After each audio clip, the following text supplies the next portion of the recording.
मुख्यमंत्री कमलनाथ के लिए विधायक पद से इस्तीफा देने वाले दीपक सक्सेना ने कहा कि छिंदवाड़ा से ज्यादा प्रदेश का विकास होना जरूरी है।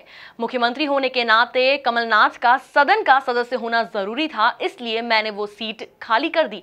जनता के हित के लिए और उनका मान रखते हुए मैंने ये सीट से इस्तीफा दे दिया। देखिए ये खास रिपोर्ट। मुख्यमंत्री कमलनाथ छिंदवाड़ा सीट से विधानसभा उपचुनाव लड़ेंगे। दरअसल छिंदवाड़ा सांसद कमलनाथ के मुख्यमंत्री चुने जाने के बाद से ही ये कयास लगाए जा रहे थे कि आखिर वे किस विधानसभा से चुनाव लड़ेंगे। कई विधायकों द्वारा सीट छोड़ने का ऐलान किया गया, लेकिन दीपक सक्सेना ने इस्तीफा देकर सीएम के लिए अपनी सीट खाली कर दी। दीपक सक्सेना ने कहा कि छिंदवाड़ा का विकास होने से पहले जरूरी है कि मध्य प्रदेश का विकास हो। मुख्यमंत्री को सदन का सदस्य होना जरूरी था, इसलिए उन्होंने सीट छोड़ी। सबसे पहले जरूरी है छिंदवाड़ा का विकास और साथ साथ मध्य प्रदेश का विकास। और वो कमलनाथ जी जो मध्य प्रदेश के मुख्यमंत्री हैं, तो उन्हें सदन का सदस्य होना जरूरी है और एक सीट उनके लिए खाली करनी थी। तो सबसे उपयुक्त सीट और उनकी खुद की अपनी सीट जो है वो छिंदवाड़ा है और जनता के हित को देखते हुए और हमारे नेता का मान रखने के लिए सबसे पहले मैंने छिंदवाड़ा विधानसभा सीट खाली की।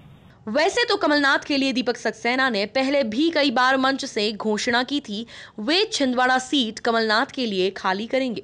वहीं पीएचई मंत्री सुखदेव पांसे ने भी मुल्ताई विधानसभा सीट कमलनाथ के लिए खाली करने की बात कही थी। इसके अलावा सौंसर विधायक विजय चौरे ने भी अपनी सीट छोड़ने की इच्छा जताई थी, क्योंकि कमलनाथ का विधानसभा क्षेत्र सौंसर ही आता है। हालांकि सीएम कमलनाथ के लिए दीपक सक्सेना ने सबसे पहले अपना इस्तीफा सौंपा है। दीपक सक्सेना का कहना है कि बोलने में और करने में काफी अंतर होता है। उन्होंने इस्तीफा देकर अपना वचन निभाया है।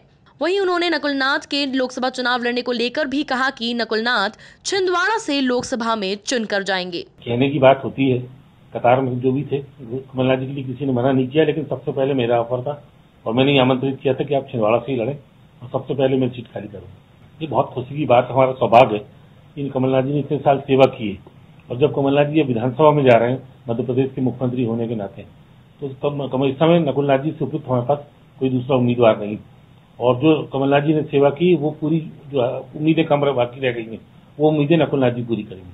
कुल मिलाकर अब छिंदवाड़ा की तस्वीर पूरी तरह से साफ हो गई है और आने वाले दिनों में एक बेटा पिता के लिए और एक पिता अपने बेटे के लिए वोट डालेंगे। Bureau report, MP news, Chhindwara.